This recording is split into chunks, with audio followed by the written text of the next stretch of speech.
My brother called me a parasite for refusing €14,500 at Christmas, so I made one call and everything changed. Hi, I'm Alex.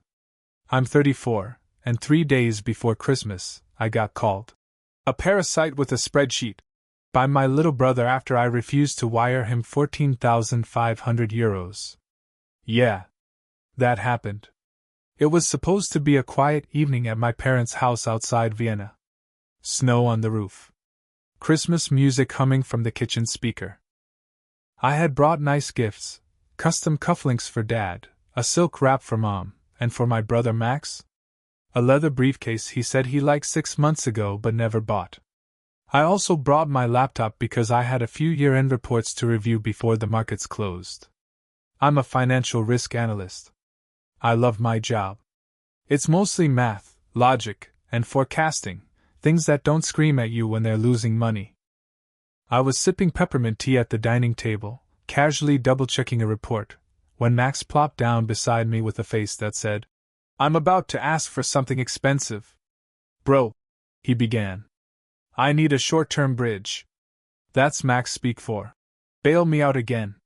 He launched into this whole saga about a supplier dispute, how his e-commerce startup was about to explode in growth, and all he needed was €14,500 to cover an import fee. Just until New Year's. Maybe January 10th. Okay, February. Definitely by March. I didn't say anything at first. Just stared at him. This was the 5th bridge this year. "Come on," he said, nudging my arm. "You have it. You make, what, 6 figures? I'm your brother." I looked back down at my screen. I don't know what snapped exactly. Maybe it was the fact that he didn't even ask how I was doing, or that he'd been posting vacation selfies from Barcelona just last week.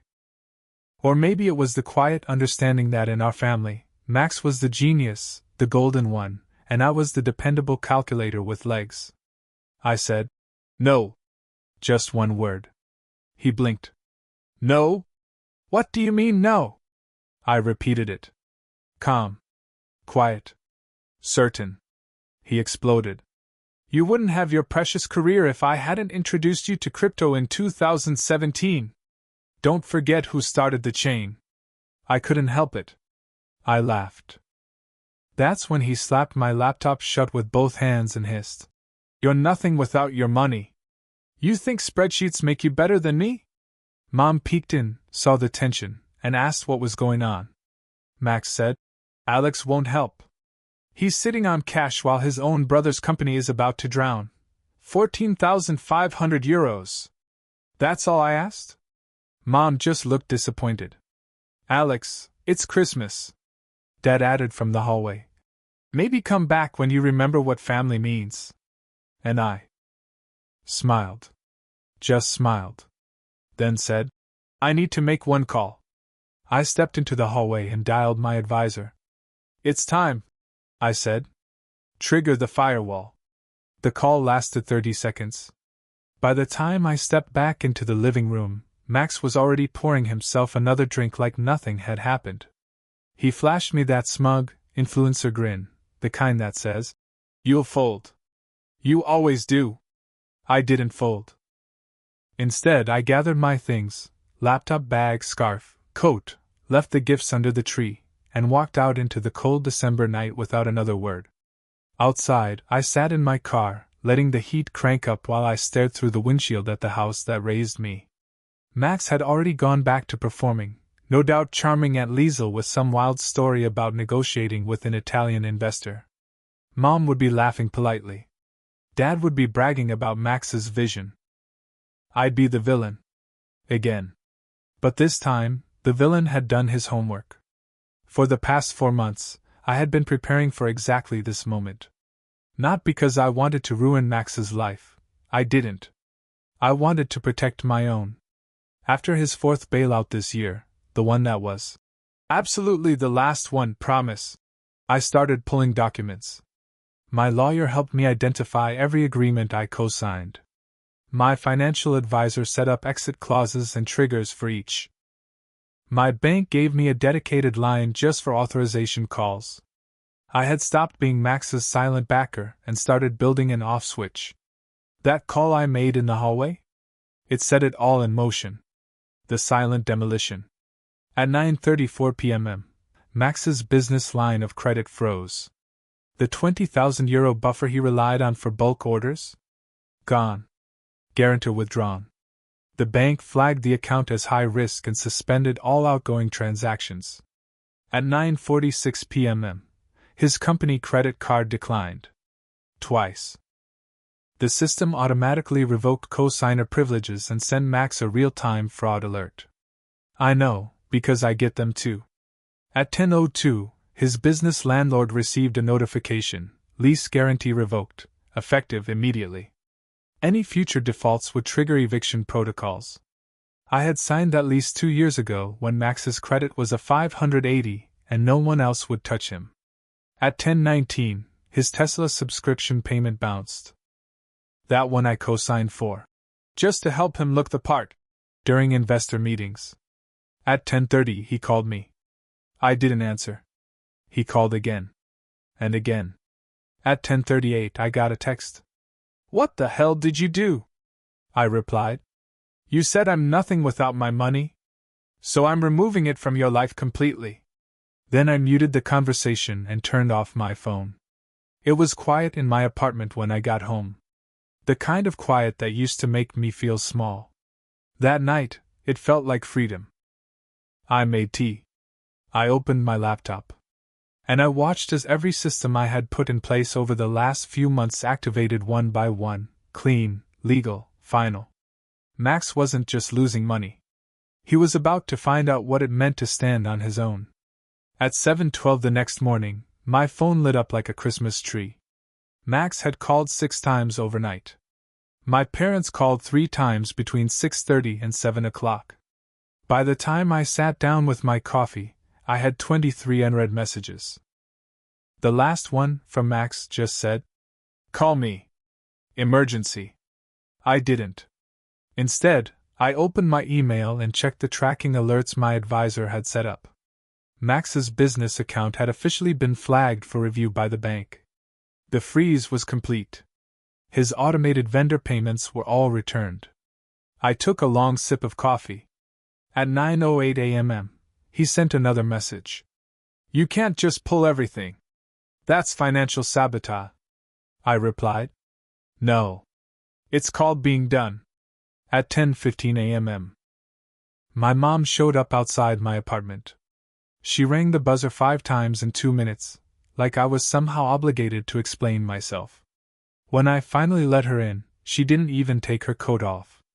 Alex, she said, eyes glossy, voice pitched just right for guilt. You've made your point. But Max is spiraling. His bank accounts are frozen. The car company sent a tow notice.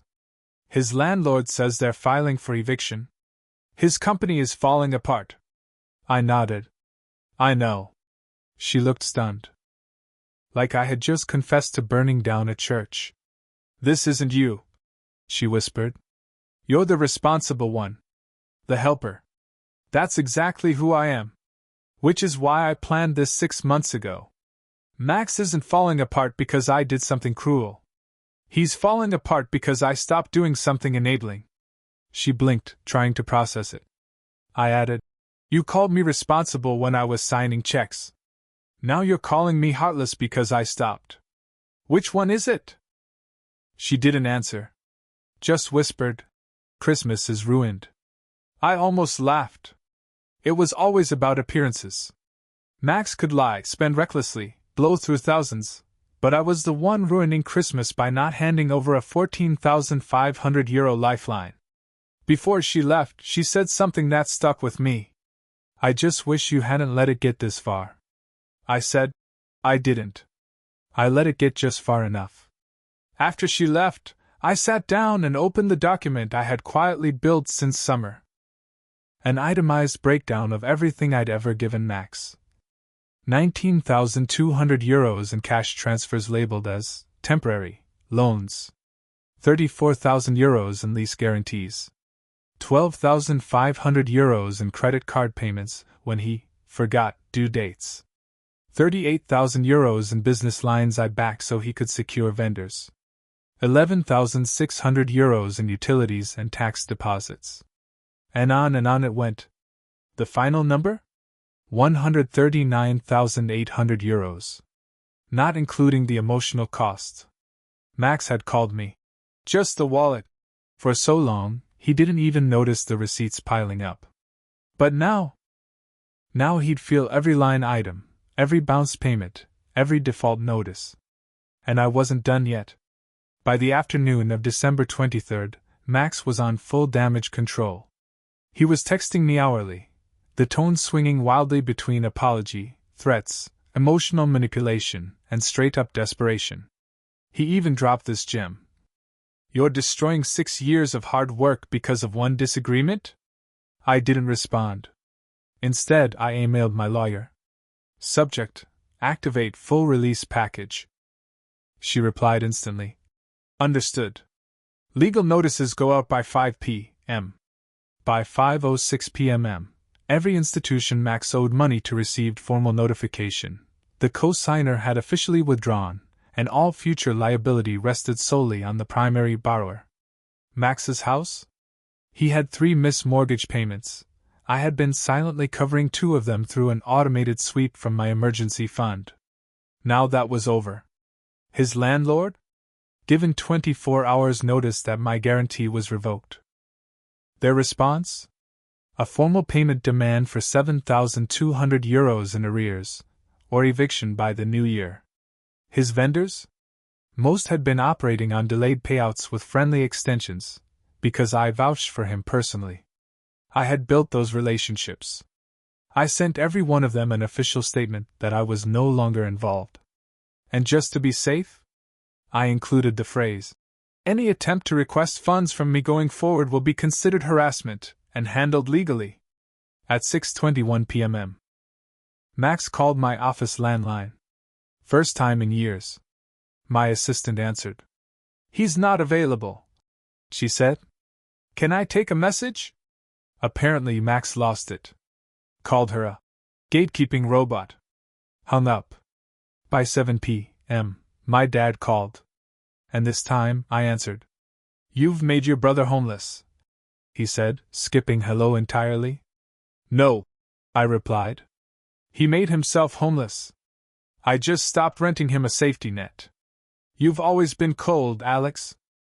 You hide behind numbers and logic and think that excuses your cruelty. Cruel. Funny. Cruel was Max calling me useless. Cruel was watching my hard-earned savings drain into his startup black hole while he posted espresso shots from co-working lounges in Milan. I said, "Would you like me to send over the financial breakdown? I don't want your spreadsheets." Then maybe stop commenting on what you refuse to understand. He hung up. I went to bed that night feeling something weird. Not guilt. Not sadness. Relief. The engine had finally stopped running. 6 years of silent support, endless bailouts, overdraft coverage, whispered deals, last-minute loans, all of it. Done. Christmas Eve arrived. Quiet. Peaceful. No calls. No knocks. But I knew it wouldn't last. The real collapse was coming. Christmas morning, 7:02 a.m., phone call. Unknown number. I let it go to voicemail. Then I listened. It was Max, not yelling, not demanding. Just unraveling. "Alex, please. They're saying my accounts are flagged. Payroll didn't go through. One of my suppliers canceled. I'm getting emails from the bank, from the car lease company, even my web host. I don't know what's happening. Did you do this?" I made breakfast, eggs, toast, coffee, like it was any other peaceful morning. Because it was. For me. At 8:41 a.m., I got a call from Petra, one of Max's former employees, someone I had met briefly at a conference. "Sorry to bother you, Alex," she said, polite, professional. "We were told payroll would go out yesterday. It didn't. Max isn't responding. I just needed to ask if the company's still solvent." I told her the truth. "That's not my call anymore." I stepped away. She didn't ask why. She just sighed. Figures. At 9:30 a.m., the Tesla was gone. Max texted, "Did you really pull the lease?" I replied, "I pulled my name off the lease. The rest happened on its own." At 10:14, I checked my secure dashboard. Max's business account closed. Balance, €372. His personal account? Overdrawn by €1,100. Website offline. Hosting payment failed. Automatic suspension. At 11 a.m., his landlord filed eviction paperwork. I saw the alert from a legal monitoring service I had set up. Yes, I'm that organized. Max had until January 3rd to pay the full amount or vacate. I knew what was next. Sure enough, at 11:43 a.m., I received an email from a law firm I didn't recognize. Subject: Cease and desist plus preliminary claim, civil action against Alex M. Max was suing me. The charges? Breach of verbal contract, financial sabotage, emotional distress, loss of business reputation. He wanted €110,000 in damages, plus legal fees. My lawyer? Already waiting with the perfect reply. "I've got your receipts," she said, "and his signature on everything. Let him bring this to court." I'll bring Exhibit A, the €139,800 he never paid back. I replied to the email with a single line. Please direct all further communication to my attorney. Then I went back to my coffee. Christmas used to be loud. Loud with fake smiles, overhyped family dinners, and guilt-laced gifts. This one? Silent. And absolutely perfect. December 27th. The first headline hit LinkedIn. E-commerce startup halts operations amid sudden shutdown. Max's business wasn't just collapsing quietly. It was combusting in public. Apparently, one of his bigger vendors leaked the story after 3 invoices bounced back to back. That same vendor tagged 3 others in the thread. The replies were brutal. Owes us €4,300. Ghosted since mid-December. Their card failed 2 days before our bulk shipment. Never heard back. Used to be promising. Then the co-signer vanished. Guess who the vanished co-signer was? The next day, another headline. From visionary to vanishing act, what happened to Max Meyer's empire? I read it while eating leftovers. Apparently, one of Max's former interns talked to a freelance journalist. She said Max's entire brand had always been held together with aspirational smoke and mirror money. And he was less CEO, more cool older cousin with access to loans. Ouch. But accurate. By December 29th, the wolves were circling. Max had burned so many bridges that nobody was surprised when the facade cracked. And once people figured out I wasn't bankrolling him anymore, silence turned to scrutiny. That night, my cousin Felix called. We hadn't spoken in over a year. Hey, he said. Just wanted to say. I had no idea about any of it. I didn't say much. Just let him talk. I always thought Max was the genius, you know? But he didn't even know how to set up payroll automation. He used to call me to figure out Google Sheets. I laughed. I couldn't help it. Felix added, Look, not my place, but good for you. For walking away. It was the first kind thing anyone in the family had said since this all started. Then, December 30th, 2 days before New Year's, Max's business was officially dissolved. He filed the paperwork quietly, but one of his suppliers forwarded it to me. Subject line, you might want this for your records. I added it to the file. That evening, Max sent me a text. No yelling. No blaming. Just 4 words. I can't fix this. I didn't answer. Not because I hated him. Because it wasn't mine to fix anymore. New Year's Eve. Snow was falling outside my window, quiet and slow, like the universe was whispering, You're allowed to let this go. At 9:03 p.m., Max sent one more message. You won. Are you happy now? I stared at the screen for a moment. Then replied, I didn't win, Max. I just stopped losing. 10 minutes later, a new email arrived, from his lawyer. Subject, proposal for mutual withdrawal of claims. The body was brief. Max was dropping the lawsuit. They proposed both sides sign a mutual release agreement. No more claims. No public trial. No admission of fault. Just disappear. My lawyer called me the second she saw it. They're scared. He's broke, and he knows your evidence file would bury him. The court would eat this alive. She paused. Do you want to settle? I looked around my apartment. Clean, warm, mine. No tension. No noise. No chaos vibrating in the walls like it used to every holiday season. No, I said.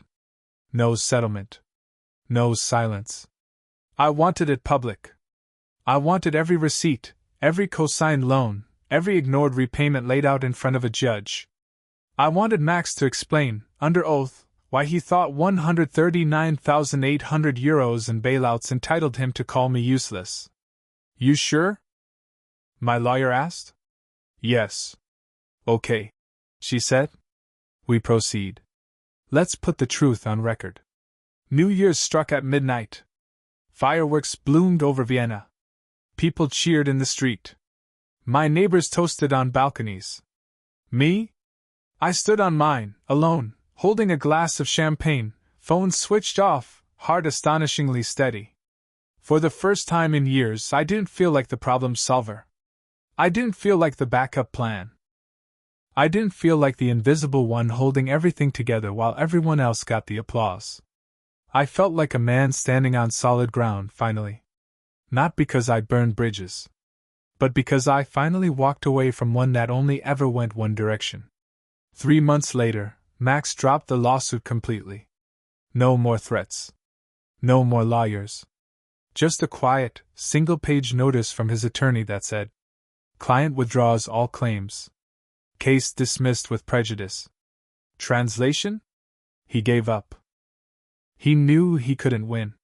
My lawyer called that afternoon. It's done, she said. You're free. She sounded almost emotional. I think she'd grown used to watching clients cave, not follow through. But I had followed through. Every painful, infuriating, clarifying step. I asked, Do we send the counterclaim? No need, she said. You already made your point. And I had. Word spread. Slowly, then all at once. Vendors stopped calling me, because Max's name no longer carried weight. Mutual acquaintances reached out quietly, saying they always suspected something was off. But the most surprising part, my parents never reached out again. No apologies. No explanations. Just silence. That silence hurt more than I thought it would. I expected anger. Drama. Begging. Instead, I got vacuum. It was like they decided. If Alex won't bankroll the dream, he doesn't exist. Fine. I let myself grieve that for exactly one evening. Then I booked a trip. 10 days hiking the Dolomites. No email. No calls. Just snow-covered trails, strong coffee, and strangers who didn't know a thing about Max or my bank account. When I got home, I felt clean. In June, I started dating someone new. We met at a friend's game night. She didn't ask what I did for work until our third date. When I said, Financial risk analysis, she said, Cool, and meant it, then asked what books I liked. In August, I got promoted. Director of Strategy. Corner office. Nobody screamed, nobody demanded I share the bonus. I went home and celebrated with sushi and silence.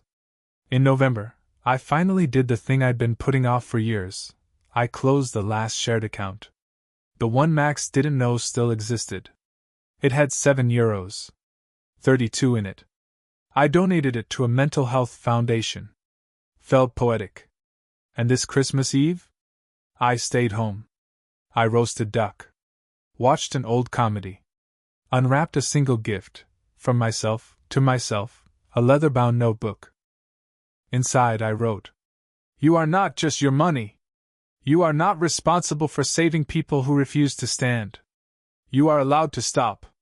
I slept like a man without secrets. Without silent debts. Without guilt. Not a single call came through that night. Not from Max. Not from my parents. Just peace. For the first time in my adult life, I wasn't the family's invisible support beam.